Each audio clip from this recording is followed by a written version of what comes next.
Romanos 4. A doutrina evangélica da justificação pela fé sem as obras da lei era tão contrária às noções que os judeus aprenderam daqueles que estavam sentados na cadeira de Moisés, que dificilmente seria aceita por eles. E, portanto, o apóstolo insiste amplamente nisso e trabalha muito na confirmação e ilustração disso. Ele já havia provado isso pela razão e pelo argumento. Agora, neste capítulo, ele prova isso pelo exemplo, que em alguns lugares serve tanto para a confirmação quanto para a ilustração. O exemplo que ele cita é o de Abraão, a quem ele escolhe mencionar porque os judeus se glorificavam muito em sua relação com Abraão, colocavam na primeira posição de seus privilégios externos o fato de serem descendentes de Abraão e realmente tinham Abraão como pai. Portanto, este exemplo provavelmente seria mais cativante e convincente para os judeus do que qualquer outro. Seu argumento permanece assim: todos os que são salvos são justificados da mesma forma que Abraão foi. Mas Abraão foi justificado pela fé, e não pelas obras. Portanto, todos os que são salvos são assim justificados, pois seria facilmente reconhecido que Abraão era o pai dos fiéis. Ora, este é um argumento não apenas a pari, de um caso igual, como dizem, mas a fortiori, de um caso mais forte. Se Abraão, um homem tão famoso pelas obras, tão eminente em santidade e obediência, foi, no entanto, justificado apenas pela fé e não por essas obras, quanto menos qualquer outro, especialmente qualquer um daqueles que brotam dele e chegam tão longe falta dele nas obras, configurado para uma justificação pelas suas próprias obras. E prova da mesma forma, ex abundante, tanto mais abundantemente, como alguns observam, que não somos justificados, não, nem pelas boas obras que fluem da fé, como matéria de nossa justiça, pois tais foram as obras de Abraão, e somos nós melhores do que ele? Todo o capítulo é ocupado por seu discurso sobre este caso, e há nisto nele que tem uma referência particular ao encerramento do capítulo anterior, onde ele afirmou que, no negócio da justificação, judeus e gentios permanecem sobre o mesmo nível. Agora, neste capítulo, com muitos argumentos convincentes, primeiro, ele prova que Abraão foi justificado não pelas obras, mas pela fé, versos 1 a 8. Segundo, ele observa quando e por que foi assim justificado, versos 9 a 17. Terceiro, ele descreve e elogia sua fé, versos 17 a 22. E quarto, ele aplica tudo isso a nós, versos 22 a 25. E se ele estivesse agora na escola de Tirano, não poderia ter disputado de forma argumentativa. O caso de Abraão. Verso 1. Que, pois, diremos ter alcançado Abraão, nosso pai segundo a carne? Porque se Abraão foi justificado por obras, tem de que se gloriar, porém não diante de Deus. Pois que diz a Escritura? Abraão creu em Deus, e isso lhe foi imputado para a justiça. Ora, ao que trabalha, o salário não é considerado como favor, e sim como dívida. Mas ao que não trabalha, porém crê naquele que justifica o ímpio, a sua fé lhe é atribuída como justiça. E é assim também que Davi declara ser bem-aventurado o homem a quem Deus atribui justiça, independentemente de obras. Bem-aventurados aqueles cujas iniquidades são perdoadas e cujos pecados são cobertos. Bem-aventurado o homem a quem o Senhor jamais imputará pecado. Aqui o apóstolo prova que Abraão foi justificado não pelas obras, mas pela fé. Aqueles que de todos os homens lutaram mais vigorosamente por uma participação na justiça pelos privilégios que desfrutavam e pelas obras que realizaram foram os judeus, e, portanto, ele apela para o caso de Abraão, seu pai, e coloca seu próprio nome na relação, sendo o hebreu dos hebreus, Abraão, nosso pai. Agora, certamente, sua prerrogativa deve ser tão grande quanto a daqueles que a reivindicam como sua semente segundo a carne. Agora, o que ele encontrou? Todo mundo está buscando, mas, enquanto a maioria está se cansando por causa da própria vaidade, ninguém pode ser verdadeiramente considerado como tendo sido encontrado, a não ser aqueles que são justificados diante de Deus. E assim, Abraão, como um comerciante sábio em busca de boas pérolas, encontrou esta pérola de grande valor. O que ele descobriu, catasarca, no que diz respeito à carne, isto é, através da circuncisão e dos seus privilégios e desempenhos externos.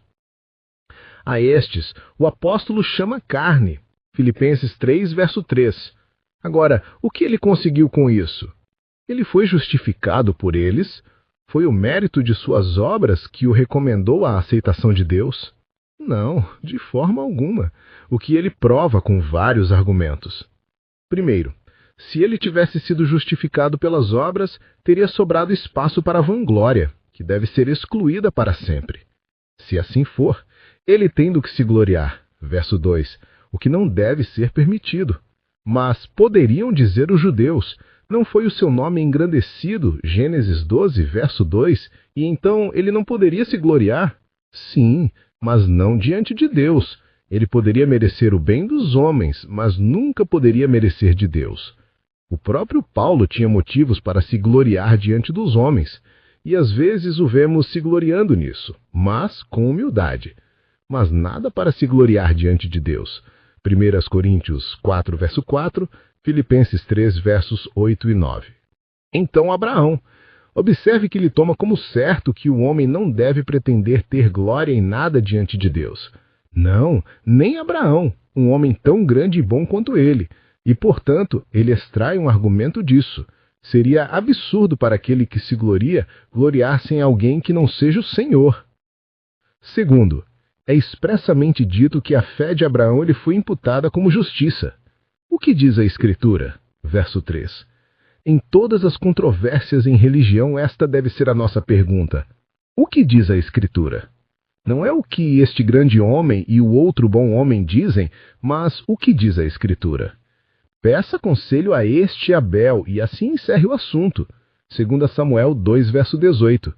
À lei e ao testemunho, Isaías 8, verso 20. Aí está o último apelo. Ora, a Escritura diz que Abraão creu e isso lhe foi imputado como justiça. Gênesis 15, verso 6.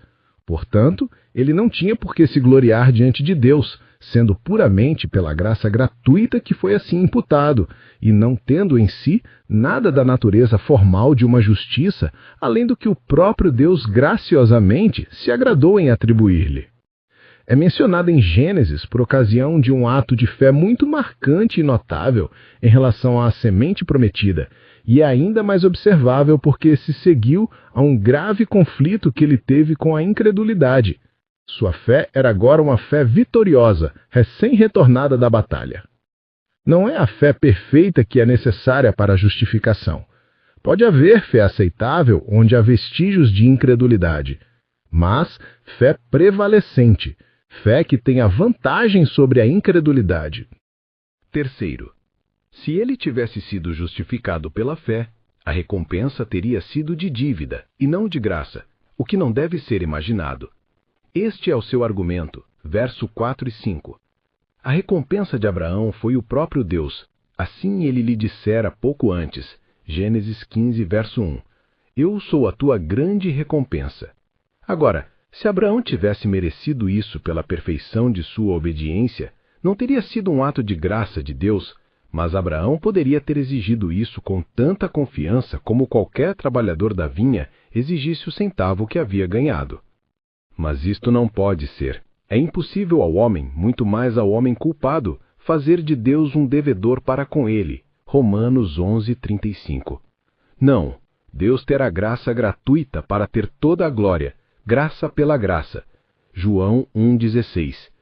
E, portanto, para aquele que não trabalha, que não pode pretender tal mérito, nem mostrar qualquer valor em seu trabalho que possa corresponder a tal recompensa, senão renunciando a qualquer pretensão, lança-se inteiramente sobre a graça gratuita de Deus em Cristo por uma fé viva, ativa e obediente. Para tal, a fé é considerada justiça. É aceita por Deus como a qualificação exigida em todos aqueles que serão perdoados e salvos. Aquele que justifica o ímpio, isto é, aquele que antes era ímpio, sua antiga impiedade não foi obstáculo para sua justificação em sua crença, tom ACB. Aquele ímpio, isto é, Abraão, que antes de sua conversão, ao que parece, foi levado pela corrente da idolatria caldeia, Josué 24, verso 2. Portanto, não há espaço para o desespero. Embora Deus não inocente o culpado impenitente, ainda assim por meio de Cristo, ele justifica o ímpio. 4. Ele ilustra isso ainda com uma passagem dos Salmos, onde Davi fala da remissão dos pecados, o principal ramo da justificação, como constituindo a felicidade e a bem-aventurança de um homem, declarando bem-aventurado, e não o homem que não tem pecado, ou nenhum pecado que merecesse a morte, pois então, enquanto o homem é tão secador e Deus tão justo, onde estaria o homem abençoado? Mas o homem a quem o Senhor não imputa pecado, que, embora não possa alegar ser inocente, alega o ato de indenização, e seu pedido é admitido. É citado do Salmo 32, versos 1 e 2, onde observe: 1. A natureza do perdão. É a remissão de uma dívida ou de um crime. É a cobertura do pecado, como uma coisa imunda, como a nudez e a vergonha da alma. Disse que Deus lança o pecado para trás para esconder seu rosto dele. O que, e expressões semelhantes implicam que a base de nossa bem-aventurança não é nossa inocência, ou o fato de não termos pecado. Uma coisa é, e é imunda embora coberta. A justificação não faz com que o pecado não tenha sido pecado, mas Deus não o coloca sobre nossa responsabilidade, como segue aqui. É o fato de Deus não imputar o pecado. Verso 8. O que faz com que é totalmente um ato gracioso de Deus, não tratando conosco com estrita justiça como merecemos, não entrando em julgamento, não marcando iniquidades. Tudo isso sendo puramente atos de graça, a aceitação e a recompensa não podem ser esperadas como dívidas, e, portanto, Paulo infere que é a imputação de justiça sem obras. 2. A bem-aventurança disso. Bem-aventurados eles. Quando é dito bem-aventurados os imaculados no caminho, bem-aventurado o homem que não anda segundo o conselho dos ímpios, etc., o objetivo é mostrar o caráter daqueles que são abençoados. Mas quando é dito bem-aventurados aqueles cujas iniquidades são perdoadas, o objetivo é mostrar o que é essa bem-aventurança e qual é a base e o fundamento dela. Pessoas perdoadas são as únicas pessoas abençoadas.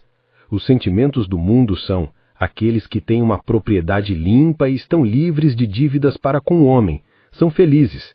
Mas a sentença da palavra é: aqueles que têm suas dívidas com Deus saldadas são felizes. Quanto é, portanto, nosso interesse ter certeza para nós mesmos de que nossos pecados estão perdoados, porque esta é a base de todos os outros benefícios. Assim e assim farei por eles, pois serei misericordioso. Hebreus 8:12. O caso de Abraão. Verso 9.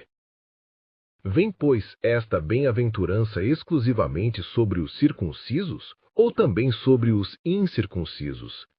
Visto que dizemos, a fé foi imputada a Abraão para a justiça. 10. Como, pois, lhe foi atribuída? Estando ele já circuncidado ou ainda incircunciso? Não no regime da circuncisão, e sim quando incircunciso. 11. E recebeu o sinal da circuncisão como selo da justiça da fé que teve quando ainda incircunciso, para vir a ser o pai de todos os que creem, embora não circuncidados, a fim de que lhes fosse imputada a justiça. 12. E pai da circuncisão, isto é, daqueles que não são apenas circuncisos, mas também andam nas pisadas da fé que teve Abraão, nosso pai, antes de ser circuncidado. Não foi por intermédio da lei que Abraão ou a sua descendência coube a promessa de ser herdeiro do mundo, e sim mediante a justiça da fé. Pois, se os da lei é que são os herdeiros, anula-se a fé e cancela-se a promessa, porque a lei suscita a ira, mas onde não há lei, também não há transgressão. Essa é a razão por que provém da fé, para que seja segundo a graça, a fim de que seja firme a promessa para toda a descendência, não somente ao que está no regime da lei, mas também ao que é da fé que teve Abraão, porque Abraão é pai de todos nós. Como está escrito: por pai de muitas nações te constituí, perante aquele no qual creu, o Deus que vivifica os mortos e chama à existência as coisas que não existem. Paulo observa neste parágrafo quando e por que Abraão foi assim justificado, pois ele tem várias coisas a comentar sobre isso. Foi antes dele ser circuncidado e antes da promulgação da lei, E havia uma razão para ambos. Primeiro, foi antes dele ser circuncidado. Sua fé lhe foi imputada como justiça enquanto ele estava na incircuncisão. Foi imputado Gênesis 15, verso 6, e ele não foi circuncidado até o capítulo 17. Disse expressamente que Abraão foi justificado pela fé 14 anos, alguns dizem 25 anos antes de ser circuncidado. Agora o apóstolo percebe isso em resposta à pergunta, verso 9. Essa bem-aventurança vem somente para a circuncisão ou também para a incircuncisão? Abraão foi perdoado e aceito na incircuncisão, uma circunstância que, assim como poderia silenciar os medos dos pobres gentios incircuncisos, também poderia diminuir o orgulho e a vaidade dos judeus que se gloriavam em sua circuncisão como se tivessem o monopólio de toda a felicidade. Aqui estão duas razões pelas quais Abraão foi justificado pela fé na incircuncisão. Primeiro, para que a circuncisão possa ser um selo da justiça da fé, os prazos dos pactos devem primeiro ser estabelecidos antes que o selo possa ser anexado. O selamento supõe uma barganha prévia, que é confirmada e ratificada por esta cerimônia. Depois da justificação de Abraão pela fé ter continuado por vários anos, apenas uma concessão por liberdade condicional para a confirmação da fé de Abraão, Deus teve o prazer de designar uma ordenança de selamento e Abraão a recebeu. Embora fosse uma ordenança sangrenta, ele se submeteu e até a recebeu como um favor especial, o sinal da circuncisão, etc. Agora podemos, portanto, observar. Primeiro, a natureza dos sacramentos em geral. São sinais e selos, sinais para representar e instruir, selos para ratificar e confirmar. São sinais de graça e favor absolutos, são selos das promessas condicionais. Não, são selos mútuos. Deus nos sela nos sacramentos para ser um Deus para nós e nós nele para sermos um povo para ele. Segundo, a natureza da circuncisão em particular. Foi o sacramento inicial do Antigo Testamento e aqui é dito que é, primeiro, um sinal daquela corrupção original com a qual todos nascemos e que é eliminada pela circuncisão espiritual, um sinal comemorativo da aliança de Deus com Abraão, um sinal distintivo entre judeus e gentios, um sinal de admissão na igreja visível, um sinal que prefigura o batismo que vem no lugar da circuncisão, agora sob o Evangelho, quando o sangue de Cristo sendo derramado, todas as ordenanças sangrentas são abolidas, foi um sinal externo e sensível de uma graça interior e espiritual assim significada. 2. Um selo da justiça da fé. Em geral, era um selo da aliança da graça, particularmente da justificação pela fé. A aliança da graça, chamada de justiça que vem da fé, capítulo 10, verso 6. E se refere a uma promessa do Antigo Testamento, Deuteronômio 30, verso 12. Agora, se as crianças eram então capazes de receber um selo da aliança da graça, o que prova que elas estavam então dentro do limite dessa aliança, como elas foram agora expulsas da aliança e incapazes de receber o selo, e por que severidade? Por sentença foram assim rejeitados e incapacitados? Aqueles estão preocupados em fazer com que não apenas rejeitem, mas anulem e reprovem o batismo da semente dos crentes. 2. Para que ele seja o pai de todos aqueles que creem. Não, mas que houve aqueles que foram justificados pela fé antes de Abraão. Mas primeiro, de Abraão é particularmente observado, e nele começou uma dispensação muito mais clara e completa do pacto da graça do que qualquer outra que existia antes. E lá ele é chamado de pai de todos os que creem, porque ele era um crente tão eminente e tão eminentemente justificado pela fé, como Jabal foi o pai dos pastores e Jubal dos músicos. Gênesis 4, versos 20 e 21. O pai de todos aqueles que acreditam, isto é, um padrão permanente de fé. visto que os pais são exemplos para os filhos e um precedente permanente de justificação pela fé, à medida que as liberdades, privilégios, honras e propriedades dos pais descem para seus filhos. Abraão foi o pai dos crentes, porque especialmente para ele foi renovada a Carta Magna. 1. O pai dos gentios crentes, embora não circuncidados. Zaqueu, um publicano, se ele acredita, é considerado filho de Abraão. Lucas 19, verso 9. Sendo o próprio Abraão incircunciso quando foi justificado pela fé, a incircuncisão nunca pode ser um obstáculo. Assim foram antecipadas as dúvidas e medos dos pobres gentios, e não foi deixado espaço para questionar, mas que a justiça pudesse ser imputada a eles também. Colossenses 3, verso 11. Gálatas 5, verso 6. 2. O pai dos judeus crentes, não apenas como circuncidados, e da semente de Abraão segundo a carne, mas porque crentes, porque eles não são apenas da circuncisão, isto é, não são apenas circuncidados, mas andam nos passos dessa fé. Não apenas o sinal, mas a coisa significada. Não apenas somos da família de Abraão, mas seguimos o exemplo da fé de Abraão. Veja aqui quem são os genuínos e legítimos sucessores daqueles que foram os pais da igreja. Não aqueles que se sentam em suas cadeiras e levam seus nomes, mas aqueles que seguem seus passos. Esta é a linha de sucessão que se mantém, apesar das interrupções. Parece então que aqueles que foram mais ruidosos e ousados chamavam Abraão de pai, aquele que tinha menos direito às honras e privilégios de seus filhos. Assim, aqueles que têm mais motivo para chamar Cristo de pai não são aqueles que levam seu nome por serem cristãos professantes, mas aqueles que seguem seus passos. Segundo, foi antes da promulgação da lei, versos 13 a 16. A primeira observação é dirigida contra aqueles que confinavam a justificação à circuncisão, isto, contra aqueles que a esperavam pela lei. Agora a promessa foi feita a Abraão muito antes da lei. Compare Gálatas 3, 17 e 18. Agora observe. 1. Qual era essa promessa?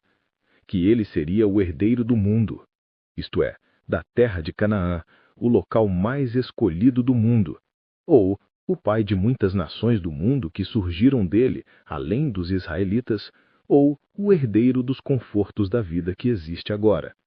Disse que os mansos herdeiram a terra e o mundo é deles.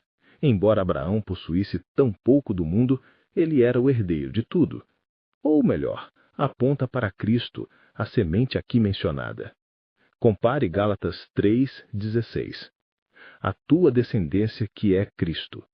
Agora Cristo é o herdeiro do mundo. Os confins da terra são sua possessão, e foi nele que Abraão o foi. E refere-se a essa promessa, Gênesis 12, verso 3. Em ti serão benditas todas as famílias da terra. 2. Como isso foi feito para ele?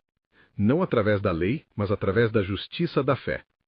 Não através da lei, pois esta ainda não foi dada, mas foi sobre aquela crença que lhe foi imputada como justiça. Foi por ter confiado em Deus, por ter deixado seu próprio país quando Deus lhe ordenou. Hebreus 11, verso 8. Ora, sendo pela fé, não poderia ser pela lei, o que ele prova pela oposição que há entre eles. Versos 14 e 15. Se os que são da lei forem herdeiros, isto é, aqueles e somente aqueles, e eles, em virtude da lei, os judeus se vangloriavam, e ainda se vangloriam, de que são os legítimos herdeiros do mundo, porque a lei foi dada a eles, então a fé é anulada. Pois, se fosse necessário para um interesse na promessa, que deveria haver um cumprimento perfeito de toda a lei, então a promessa nunca poderia surtir efeito, nem tem qualquer propósito que dependamos dela.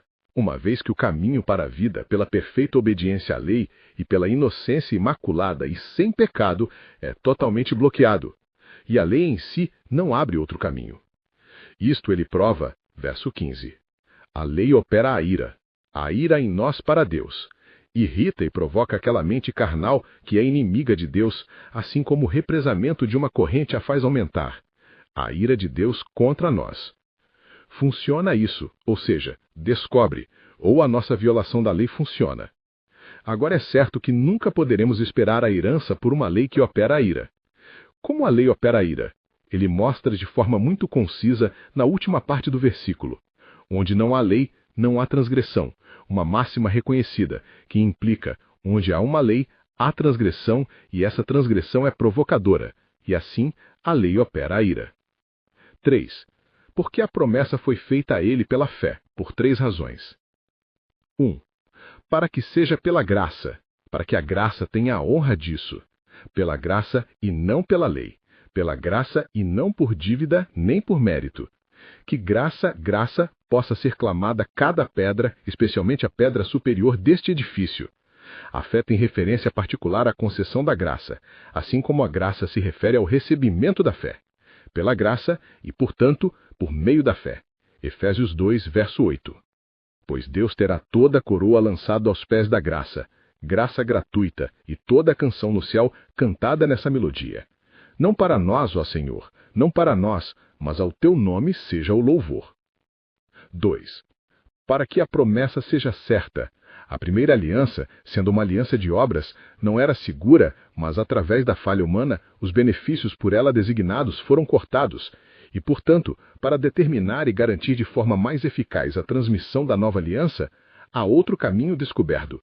Não pelas obras, se fosse assim, a promessa não seria certa, por causa da contínua fragilidade e enfermidade da carne, mas pela fé, que recebe tudo de Cristo e age em contínua dependência dele, como o grande depositário de nossa salvação, e em cuja guarda ela está segura. A aliança é, portanto, segura, porque é tão bem ordenada em todas as coisas, segundo Samuel 23, verso 5. 3. Porque a promessa foi feita a ele pela fé, por 3 razões. Para que seja pela graça, para que a graça tenha a honra disso. Pela graça e não pela lei. Pela graça e não por dívida, nem por mérito. Que graça a graça possa ser clamada a cada pedra, especialmente a pedra superior deste edifício. A fé tem referência particular à concessão da graça, assim como a graça se refere ao recebimento da fé. Pela graça e, portanto, por meio da fé. Efésios 2, verso 8. Pois Deus terá toda a coroa lançada aos pés da graça, graça gratuita e toda a canção no céu cantada nessa melodia. Não para nós, ó Senhor, não para nós, mas ao teu nome seja o louvor. O caso de Abraão. Verso 17. Como está escrito, por pai de muitas nações te constituí. Perante aquele no qual creu, o Deus que vivifica os mortos e chama à existência as coisas que não existem. 18. Abraão, esperando contra a esperança, creu para vir a ser pai de muitas nações, segundo lhe fora dito, assim será sua descendência.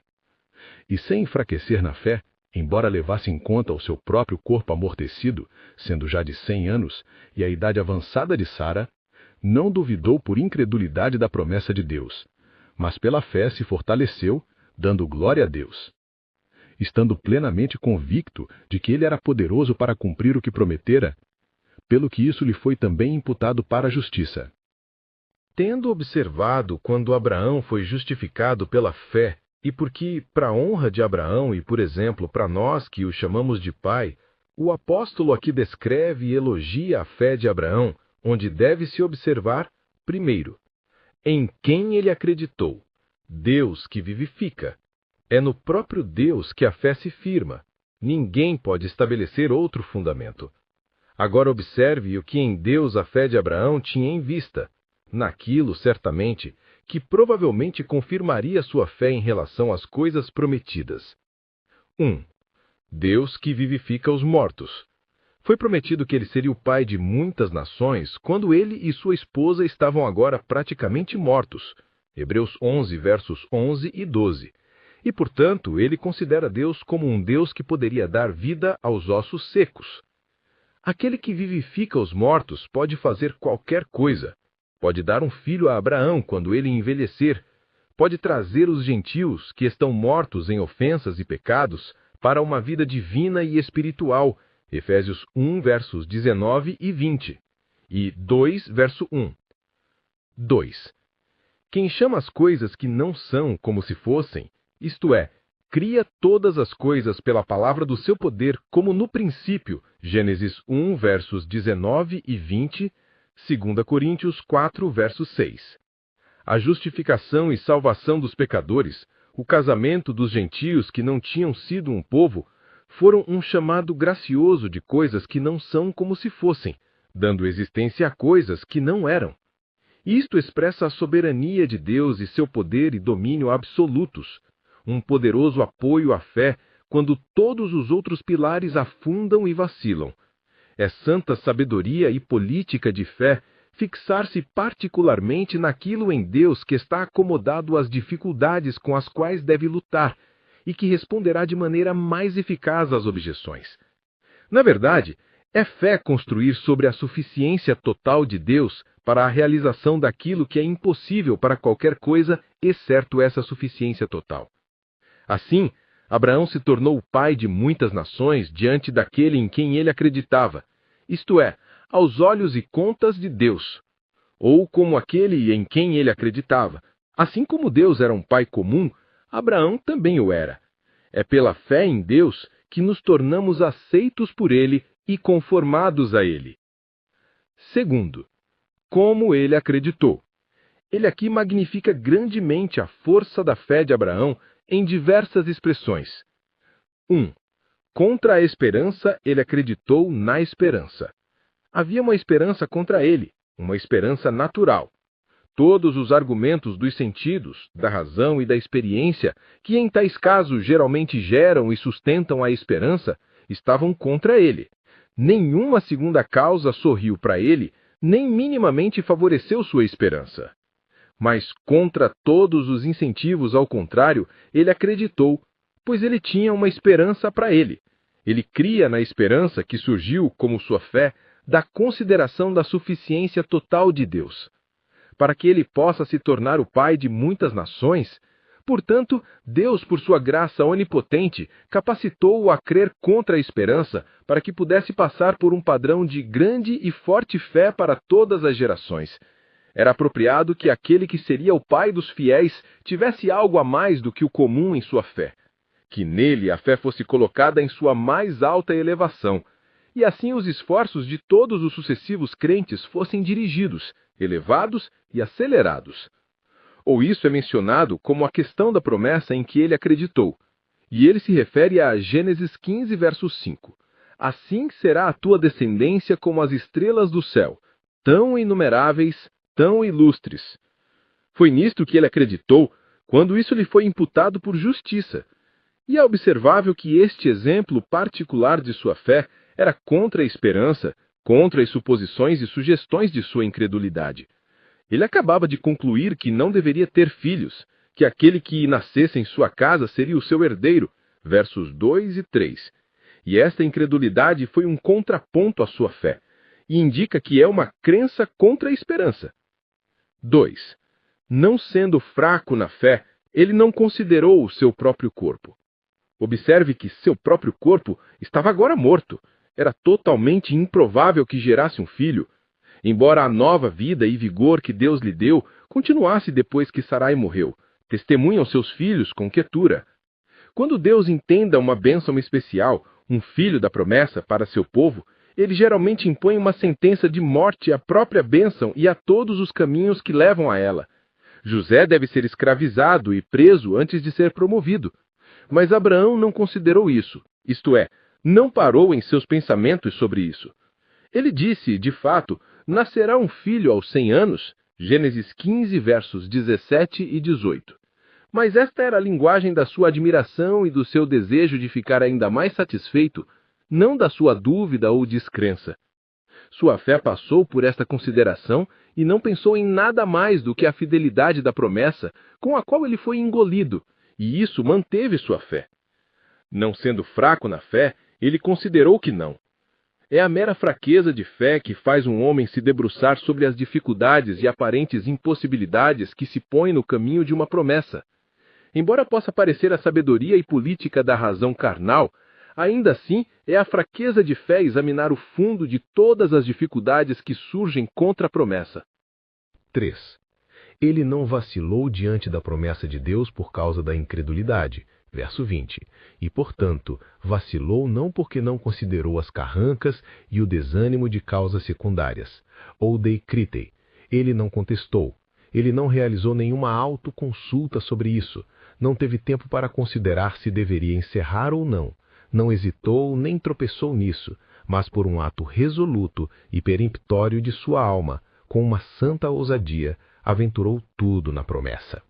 Ele não considerou isso um ponto que admitisse discussão ou debate, mas logo o determinou como um caso resolvido. Não ficou de forma alguma em suspenso sobre isso.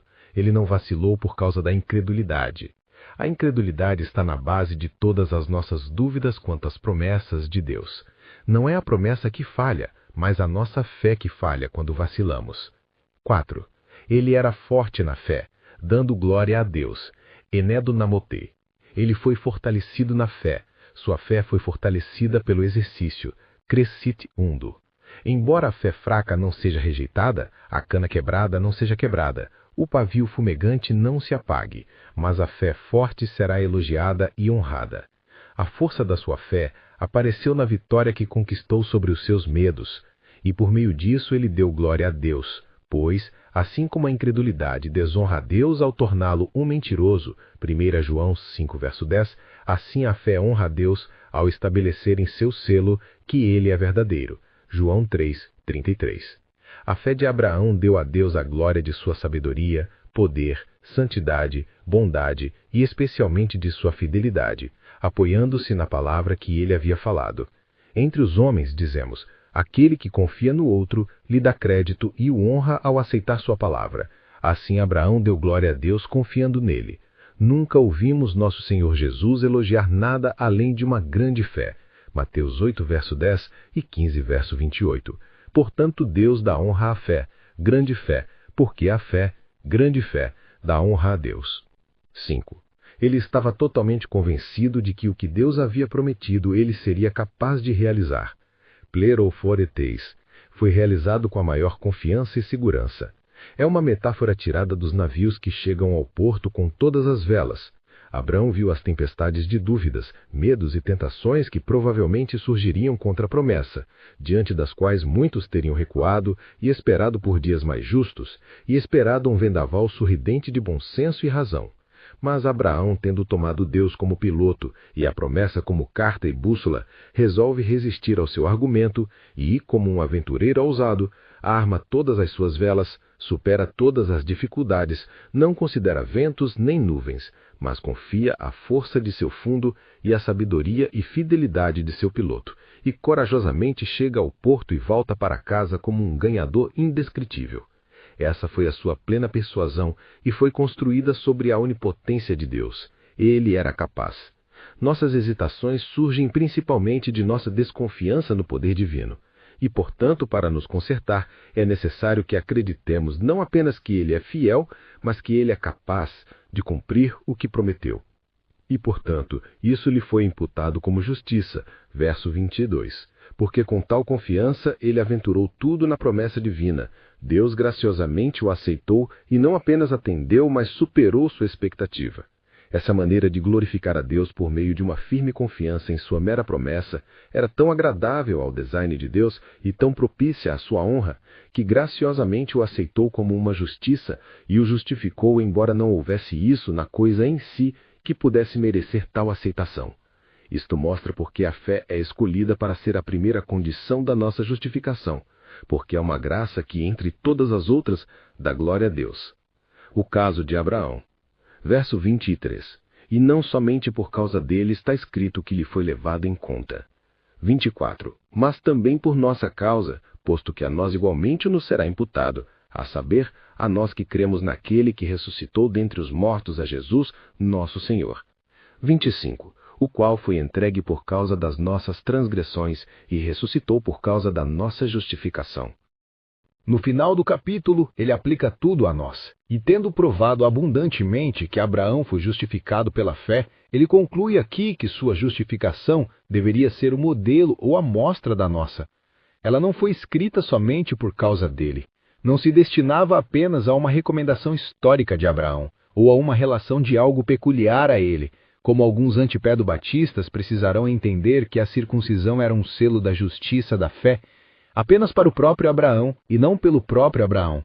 Não, as Escrituras não pretendiam descrever aqui alguma forma singular de justificação que pertencia a Abraão como sua prerrogativa. Os relatos que temos dos santos do Antigo Testamento não se destinavam apenas a histórias, apenas para nos informar e distrair, mas a precedentes para nos orientar, a exemplos, 1 Coríntios 10, verso 14, para nosso aprendizado, capítulo 15, verso 4.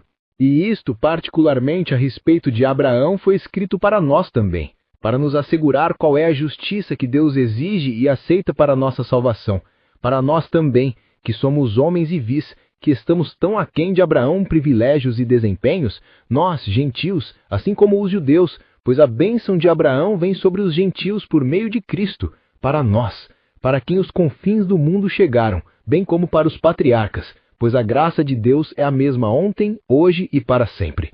Sua aplicação é curta. Só podemos observar 1. Nosso privilégio comum será imputado a nós, isto é, a justiça será. A forma evangélica de justificação é por meio de uma justiça imputada, melei logistai. Ela será imputada. Ele usa um verbo futuro para significar a continuação desta misericórdia na igreja, que assim como é a mesma agora, assim será enquanto Deus tiver uma igreja no mundo e houver algum dos filhos dos homens a ser justificado, pois há uma fonte aberta que é inesgotável. 2. Nosso dever comum, a condição deste privilégio, e isso é acreditar. O objeto próprio desta crença é uma revelação divina. A revelação a Abraão dizia respeito a um Cristo que viria. A revelação para nós é a respeito de um Cristo que já veio, cuja diferença na revelação não altera o caso. Abraão acreditou no poder de Deus ao ressuscitar Isaque do ventre morto de Sara. Devemos acreditar no mesmo poder exercido em uma instância superior, a ressurreição de Cristo dentre os mortos. A ressurreição de Isaque foi figurada, Hebreus 11, verso 19. A ressurreição de Cristo foi real. Agora devemos crer naquele que ressuscitou Cristo, não apenas acreditar em seu poder, que ele poderia fazer isso, mas depender de sua graça em ressuscitar Cristo como nossa garantia. Então ele explica isso, versos 25, onde temos um breve relato do significado da morte e ressurreição de Cristo, que são as duas principais dobradiças sobre as quais gira a porta da salvação. 1. Ele foi entregue por nossas ofensas. Deus Pai o entregou. Ele se entregou como sacrifício pelo pecado. Ele morreu de fato como um malfeitor, porque morreu pelo pecado, mas não era o seu próprio pecado, mas os pecados do povo. Ele morreu para fazer expiação por nossos pecados, para expiar a nossa culpa, para satisfazer a justiça divina. 2. Ele ressuscitou para a nossa justificação, para o aperfeiçoamento e conclusão da nossa justificação. Pelo mérito da sua morte, ele pagou a nossa dívida. Na sua ressurreição, ele obteve a nossa absolvição. Quando foi enterrado, ele foi feito prisioneiro em execução por nossa dívida, que como garantia ele se comprometera a pagar. No terceiro dia, um anjo foi enviado para remover a pedra, e assim libertar o prisioneiro, o que era a maior garantia possível de que a justiça divina foi satisfeita, a dívida paga, ou então ele nunca teria libertado o prisioneiro. E, portanto, o apóstolo dá ênfase especial na ressurreição de Cristo. É Cristo que morreu, sim, que ressuscitou. Capítulo 8. De modo que em todo o assunto é muito evidente que não somos justificados pelo mérito de nossas obras, mas por uma dependência obediente e fiduciária a Jesus Cristo e a sua justiça, como condição da nossa parte para nosso direito à impunidade e à salvação, que era ter verdade que Paulo neste e no capítulo anterior estava estabelecendo como a grande fonte e fundamento de todo o nosso conforto.